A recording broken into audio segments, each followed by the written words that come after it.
anak-anak semua, kembali lagi bersama Bu Tride dalam mata pelajaran Ilmu Pengetahuan Alam. Bagaimana kabar kalian? Semoga selalu dalam keadaan sehat ya dan tetap semangat untuk belajar di rumah. Nah, hari ini kita belajar tentang gerhana bulan dan gerhana matahari, di mana materi ini merupakan materi tema 8 di kelas 6.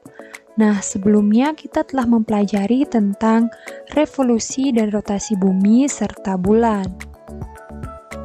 Nah, anak-anak, pada video kali ini kita akan membahas beberapa materi, yaitu materi yang pertama, kita akan membahas tentang gerhana bulan.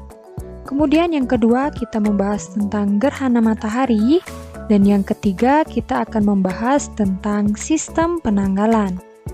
Oke, tanpa berlama-lama, mari kita langsung saja ke pembahasan yang pertama, yaitu tentang gerhana bulan. Nah, pada video kali ini, Bu Tride kembali mengingatkan pengertian dari gerhana. Gerhana adalah tidak terlihatnya suatu benda langit dari bumi karena tertutupi oleh bayangan benda langit lain. Gerhana bulan hanya mungkin terjadi pada malam hari ketika bulan purnama.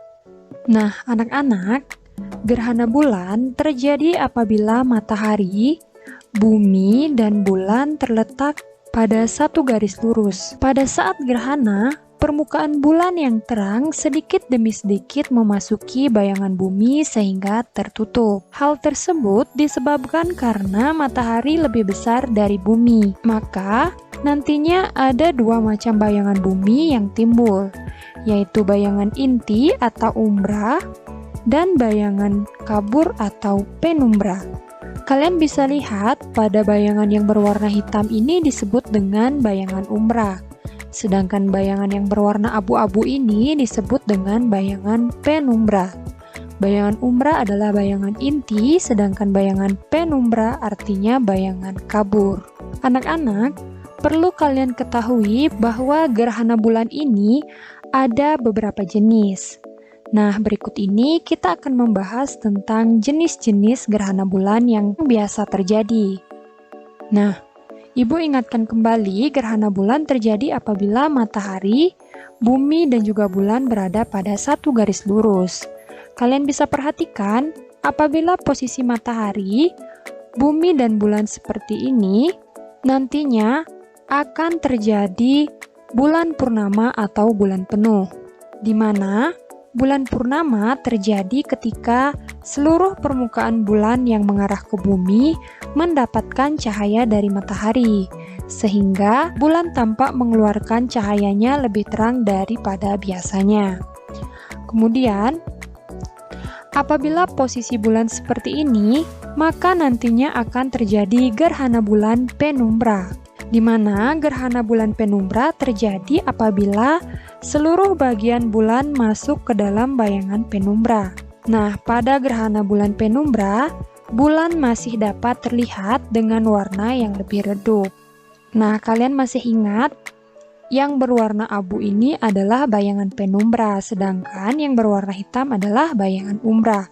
Ketika bulan berada pada bayangan penumbra, maka akan terjadi gerhana bulan penumbra. Kemudian selanjutnya, apabila posisi bulan pada nomor 3, seperti ini, maka nantinya akan terjadi gerhana bulan sebagian. Di mana gerhana bulan sebagian ini terjadi apabila hanya sebagian saja permukaan bulan yang masuk ke dalam bayangan umbra atau bayangan inti, dan sebagiannya lagi ada dalam bayangan penumbra atau bayangan kabur, anak-anak. Kemudian, apabila posisi bulan seperti ini, maka nantinya akan terjadi gerhana bulan total, di mana gerhana bulan total terjadi apabila seluruh permukaan bulan masuk ke dalam bayangan umbra atau bayangan inti. Ketika gerhana bulan total, maka cahaya bulan tidak tampak. Nah, untuk lebih jelasnya, kalian bisa perhatikan gambar berikut ini, di mana apabila posisi bulan pada nomor 1, maka nantinya akan terjadi bulan penuh atau bulan purnama. Kemudian apabila posisi bulan pada nomor 2 ini, akan terjadi gerhana bulan penumbra. Kemudian Apabila posisi bulan pada nomor 3 ini, nantinya akan terjadi gerhana bulan sebagian, dan posisi bulan ketika pada nomor 4 akan terjadi gerhana bulan total. Nah, itulah 4 jenis gerhana bulan yang biasa terjadi. Kemudian, materi selanjutnya yang akan kita bahas yaitu gerhana matahari. Gerhana matahari terjadi karena sinar matahari pada siang hari terhalang oleh bulan, sehingga untuk beberapa saat lamanya sinar matahari tertutup dan tidak tampak dari bumi. Gerhana matahari terjadi apabila matahari, bulan, dan juga bumi berada pada satu garis lurus, dan bayangan bulan akan mengenai bumi. Jadi jelas perbedaan antara gerhana matahari dan gerhana bulan ya anak-anak. Jika gerhana bulan, posisi matahari, bumi, dan bulan berada pada satu garis lurus, sedangkan pada gerhana matahari, yaitu posisi antara matahari, bulan, dan bumi berada pada satu garis lurus. Jadi perbedaannya adalah posisi antara bumi dan bulan. Anak-anak, perlu kalian ketahui bahwa gerhana matahari ini ada beberapa jenis. Nah, apa saja jenisnya? Mari kita bahas satu persatu. Jadi, jenis matahari ini ada 3 jenis, anak-anak. Yang pertama, ada gerhana matahari total. Kemudian yang kedua, ada gerhana matahari sebagian. Dan yang ketiga, ada gerhana matahari cincin. Untuk lebih detailnya, mari kita bahas satu persatu mulai dari gerhana matahari total. Gerhana matahari total terjadi ketika bulan menutup seluruh matahari, sehingga matahari tidak bisa menyinari bumi. Gerhana ini berlangsung kurang lebih 7 menit. Jadi, gerhana matahari total itu tampaknya seperti ini, anak-anak. Kemudian, jenis gerhana matahari yang kedua yaitu gerhana matahari sebagian, di mana gerhana matahari sebagian ini terjadi ketika bulan menutupi matahari, namun membentuk seperti bulan sabit, karena bulan menutupi matahari hanya sebagian. Jadi, gerhana matahari sebagian itu tampak seperti ini, anak-anak.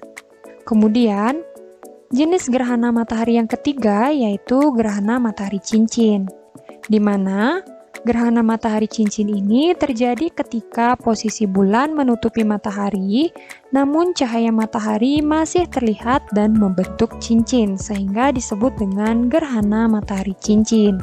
Jadi tampaknya seperti ini, anak-anak. Nah, itulah jenis-jenis dari gerhana matahari. Kemudian selanjutnya kita akan membahas tentang hal-hal penting mengenai gerhana matahari. Berikut ini merupakan hal-hal penting dari gerhana matahari. Yang pertama yaitu gerhana matahari hanya mungkin terjadi pada saat bulan baru. Kemudian yang kedua adalah bagian matahari yang tertutup lebih dulu adalah bagian sebelah kanan atau sebelah barat, anak-anak. Kemudian yang ketiga, gerhana matahari total paling lama berlangsung kurang lebih 7 menit. Dan yang keempat, gerhana matahari hanya dialami oleh sebagian bumi dan terjadi di siang hari. Nah, itulah hal penting mengenai gerhana matahari. Kemudian, selanjutnya kita akan belajar tentang sistem penanggalan. Nah, anak-anak, perlu kalian ketahui bahwa sistem penanggalan ini ada 2 jenis. Yang pertama yaitu sistem penanggalan tahun Masehi atau Syamsiah, dan sistem penanggalan tahun Hijriyah atau Qamariyah. Sistem penanggalan tahun Masehi atau Syamsiah ini didasarkan pada revolusi bumi, 1 tahunnya sama dengan 365/4 hari. Sedangkan sistem penanggalan tahun Hijriyah atau Qamariyah didasarkan pada revolusi bulan, 1 tahunnya sama dengan 354 hari. Nah, untuk lebih detailnya, mari kita simak penjelasan berikut ini. Yang pertama yaitu sistem penanggalan tahun Masehi atau Syamsiah, di mana tahun Masehi atau Syamsiah ini sering disebut dengan tahun Surya. Penanggalan Masehi berdasarkan revolusi bumi, 1 tahunnya sama dengan 365/4 hari yang ditetapkan oleh Julius Kaisar dari Kerajaan Romawi. Kemudian, dalam tahun Masehi, satu tahunnya itu terdiri dari 12 bulan, dan 12 bulan biasanya terdiri dari 30 atau 31 hari, kecuali bulan Februari yaitu 28 hari. Sisa seperempat hari dari setiap tahun dikumpulkan selama 4 tahun sehingga menjadi 1 hari.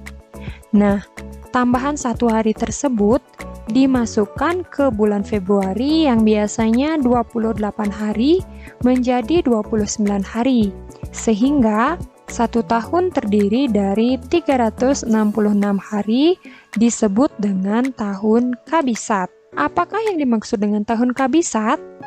Tahun Kabisat adalah tahun yang habis dibagi 4. Misalnya tahun 2000, 2004, 2008, 2012, 2016, 2020, dan seterusnya. Nah, hal ini ditetapkan oleh Julius Caesar. Berikut ini merupakan nama-nama bulan pada tahun Masehi, di mana ada bulan Januari, Februari, Maret, April, Mei, Juni, Juli, Agustus, September, Oktober, November, dan Desember. Kemudian selanjutnya kita akan membahas tentang sistem penanggalan Hijriyah atau Qamariyah. Sistem penanggalan Hijriyah atau Qamariyah berdasarkan revolusi bulan 29,5 hari. Bulan mengelilingi bumi sebanyak 12 kali. Dengan demikian, 1 kali bulan berevolusi lamanya 354 atau 355 hari. Nah, berikut ini merupakan nama-nama bulan pada tahun Hijriyah atau Qamariyah.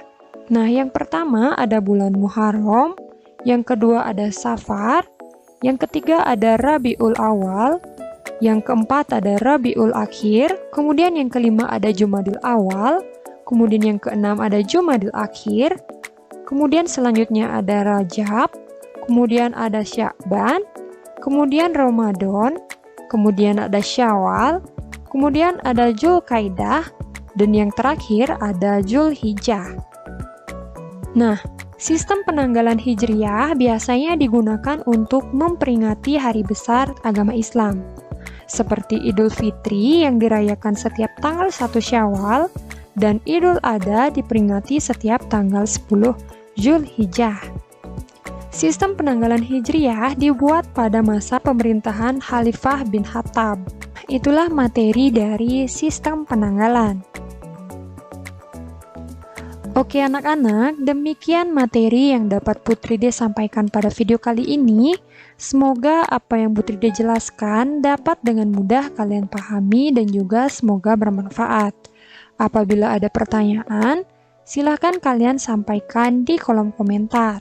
Akhir kata, Putride ucapkan terima kasih dan sampai jumpa pada video selanjutnya.